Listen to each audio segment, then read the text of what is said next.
दोस्तों रनिंग करके fat loss करने में और वेट ट्रेनिंग जिम में एक्सरसाइज करके फैट लॉस करने में क्या डिफरेंसेस है, ये समझने वाली बात है। जब आप रनिंग करके फैट लॉस करते हो तो उसमें आप मसल्स अर्न नहीं करते हो। उसमें अगर आपने 10-20 किलो कम किया है तो आप ये समझ लो आपने फैट लॉस के साथ साथ मसल्स लॉस भी किया। इसलिए पतले होने के बाद आप पतले दिखते हो, बॉडी का कोई शेप नहीं दिखता है।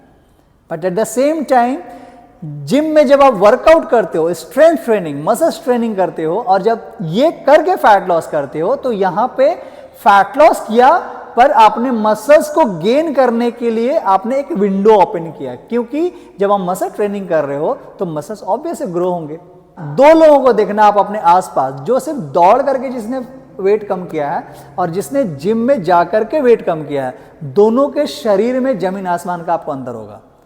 जिम में जिसने भी वेट ट्रेनिंग की है उसका शरीर ब्रॉड होगा, चेस्ट ग्रो होंगे, बाइसेप शेप में होंगे, हर चीज शेप में होगी, उसका लुक ही अलग निकल के आता है एज कंपेरेटिव वो जिसने सिर्फ दौड़ दौड़ के पतला हो गया।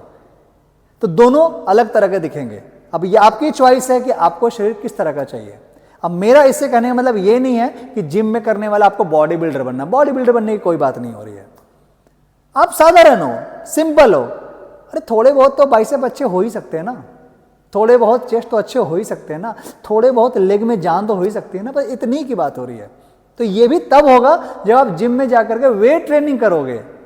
तो दोनों में मेजर ये डिफरेंस है। तो ये आपकी चॉइस है कि आपको सिर्फ दौड़ करके अपना वेट लॉस करना है, मसल्स लॉस करना है, या फिर जिम में वेट ट्रेनिंग करके मसल्स गेन करना है और साथ ही साथ फैट लॉस भी करना है। यहां जो आपको मिलेगा, यहां आपको एंड्योरेंस, आपको स्ट्रेंथ, आपका बॉडी का एक शेप मिलेगा। वहां पे सिर्फ वेट लॉस मिलेगा और एक पतला इंसान मिलेगा। अब ये आपकी चॉइस है, आपको क्या चाहिए। मिलते हैं नेक्स्ट वीडियो में। Good bye.